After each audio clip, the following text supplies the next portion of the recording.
नमस्कार। भूमि न्यूज के विशेष कार्यक्रम धरोहर में आप सभी सुधी दर्शकों का स्वागत है। आज धरोहर के रूप में हम याद करेंगे शहीद आजम भगत सिंह के संघर्ष और उनकी कार्यशैली को, क्योंकि आज 28 सितंबर है और आज के दिन ही यानी कि 28 सितंबर 1907 को शहीद आजम भगत सिंह का जन्म हुआ था और आज 116 वर्ष पूरा करने के बाद 117वीं वर्षगांठ हम मनाने जा रहे हैं। जी, 117 वर्ष पूरा करने के बाद जब हम उन्हें याद कर रहे हैं तो आज भी हम यह कह सकते हैं कि क्रांतिकारी युवाओं को आज भी संदेश दे रहे हैं अपने तरीके से, क्योंकि भगत सिंह शहीद हो गए और उनकी शहादत के बाद अंग्रेजों ने यह सोचा था कि हम भगत सिंह को मार दें, लेकिन आज भी भगत सिंह जिंदा है, खेत में जिंदा है, खलिहान में जिंदा है, बेरोजगारों के दिल में जिंदा है। असल में भगत सिंह को जब आप याद करते हैं जी तो भारतीय स्वतंत्रता आंदोलन को आप एक मर्तबे अवलोकन कर रहे हैं। जी जी, भगत सिंह की 117वीं जयंती हम मना रहे हैं जी, लेकिन आपको याद होगा कि भगत सिंह की मृत्यु जो हुई या उनकी शहादत जो हुई जी जी, वह मात्र 23 साल की उम्र में हुआ था।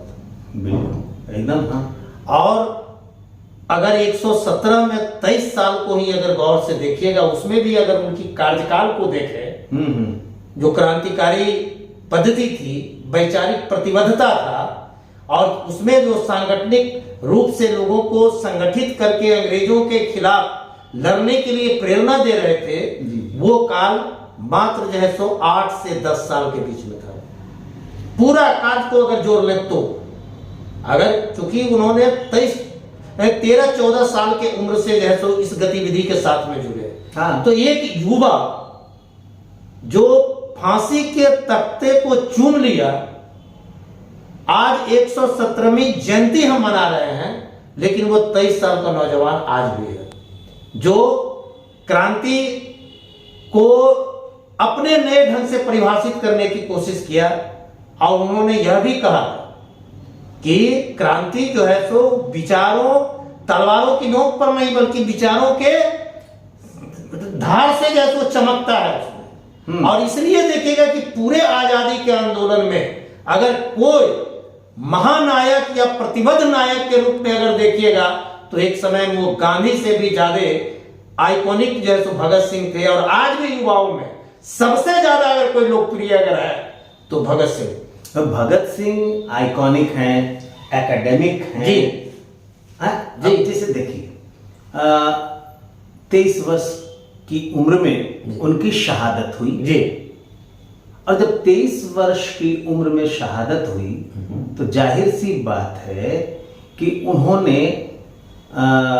बचपन काल कह लीजिए तो 11 वर्ष से शुरू किया होगा जी अंग्रेजों की खिलाफत करना। 8-9 वर्ष, यही। अब 8-9 में कितना जोड़ेंगे कि 23 हो जाएगा? नहीं, आप एक और भी बात गौर कीजिएगा। हाँ। भगत सिंह की जो पारिवारिक पृष्ठभूमि रही जी, उनके चाचा, उनके पिताजी जो पंजाबी में ताऊ बोलते थे, उनके पिताजी जो थे, माने उनका पूरा परिवार, उनके दादाजी अजीत सिंह चाचा जी, पूरा परिवार जो है सो पूरा का पूरा जो है सो ये सो उस आदि में थे। लेकिन भगत सिंह और उनके परिवार में अंतर यह था, उनके परिवार अंग्रेज को उखाड़ फेंकना चाहते थे, भगाना चाहते थे, और लेकिन भगत सिंह जैसे आइडियोलॉजिकल रूप से एक वैचारिक प्रतिबद्धता के साथ में भगाने के साथ साथ इस देश के अंदर, इस देश के मजदूर किसानों का राज हो, उसके अनुसार हुकूमत चले, इसकी कल्पना करते थे। जी बिल्कुल, मैं वही कह रहा था कि एकेडमिक थे जी।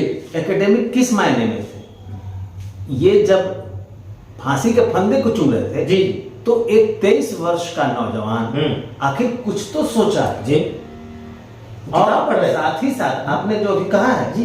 कि क्रांति की तलवार विचारों के शान पर तेज होती है। जी अब देखिए क्रांति, यहाँ जैसे ही कह रहे हैं कि क्रांति की तलवार, क्रांति का मतलब मार पीट नहीं, ऐसा होता भी नहीं। ये सब नहीं। होता भी नहीं। और उनकी जिंदगी में देखें तो उन्होंने अपनी जिंदगी में मात्र सैंडर्स पे गोली चलाई और बम भी फेंका। जी, जी। तो उससे कोई हताहत नहीं हुआ। उनका वो तो पूरे क्या कहते हैं, पूरी जैसो अपनी रणनीति के तहत है सो बम फेंके थे। जी। और उन्होंने एक जगह कहे भी थे कि बम फेंकना हमको किसी को हताहत करने का मेरा मकसद नहीं है, जी। बल्कि इस बहरी सरकार को कान में जो है तो थोड़ा सा आवाज जाए, वो थोड़ा सजग हो, इसलिए हम जैसे धमाका को कर रहे हैं। जी जी। और क्रांति की परिभाषा भी उन्होंने एक जगह बहुत बेहतर लिखी थी। क्रांति का मतलब कि ऐसा सामाजिक परिवर्तन जिसका परिणाम सुखद हो। हाँ, बस इसी को तो हम कहते हैं कि अगर हम जी। 2 लाइन में कहें तो एक शेर याद आ रहा है। जी। शायर का नाम नहीं याद आ रहा है, क्षमा कीजिएगा, जी। लेकिन ये शेर है कि हम लड़ेंगे इसलिए कि प्यार जग में जी सके, जी। आदमी का खून कोई आदमी न पी सके। जी।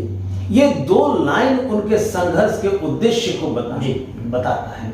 और साथ ही आप देखिए, ये जब खिलाफ कर रहे थे, विरोध कर रहे थे अंग्रेजों का, और वो उनके बारे में एक लाइब्रेरियन का कथन है। जी। ये कथन है कि भगत सिंह किताब पढ़ते नहीं थे, चाट जाते थे। अब जब उनको पढ़ने का टाइम कब मिलता था, कब उनको आंदोलन की रणनीति बनाने के लिए टाइम मिलता था, और कब उनको लेखन के लिए, क्योंकि वो पत्रकारिता भी करते थे और कई लेख उनके छपे हैं, जैसे युवक के नाम से छपा, जो युवकों को संबोधित करते हुए उन्होंने बात कह दी। देखिए, भगत सिंह के व्यक्तित्व को मूल्यांकन कीजिएगा तो आपको अलग अलग चीज जैसे मिलेगा। हाँ। अपने टीम में जिनको गरम दल के लोग कहते थे, क्रांतिकारियों का टीम था, जिसमें अशफाक उल्लाह खां थे, राजगुरु, चंद्रशेखर आजाद, सुखदेव, ये सारे के सारे जो लोग थे, वो भगत सिंह को उम्र कम होने के बावजूद वह नेता मानते थे। और इसलिए नेता मानते थे कि ये पढ़ते बहुत ज्यादा थे, और इन्होंने स्टडी और स्ट्रगल करके एक लेख भी लिखे कि पढ़ाई और संघर्ष, और कहते हैं कि दोनों के बीच में एक बेहतर संबंध भी होना चाहिए, क्योंकि जब तक आप अध्ययन नहीं कीजिएगा तब आप बेहतर जो है सो संघर्ष को अंजाम नहीं दे सकते। तो हमें लगता है कि उन्हीं के सिद्धांतों को लेकर जी ऑल इंडिया स्टूडेंट फेडरेशन ने अपना बताया बहुत से संगठन इस देश के स्टडी विथ स्ट्रगल। जी जी जी, study with struggle, study with struggle, जी, अध्ययन के साथ संघर्ष। तो इस तरीके से हम देखते यह हैं कि वो पढ़ाई करते थे, जी, पढ़ाई करके रणनीति बनाते थे, जी, रणनीति बनाने के बाद अपनी रणनीति के अनुसार काम करते थे। जी। अब देखिए यह कि भगत सिंह जब उन्हें फांसी का फैसला सुनाया गया तो फांसी होने से कुछ दिन पहले ही उन्होंने कह दिया था कि 15 साल के बाद अंग्रेज भारत को छोड़कर चले जाएंगे, समझौता हो जाएगा, लेकिन जनता को फायदा नहीं होगा। तब मेरी याद आएगी।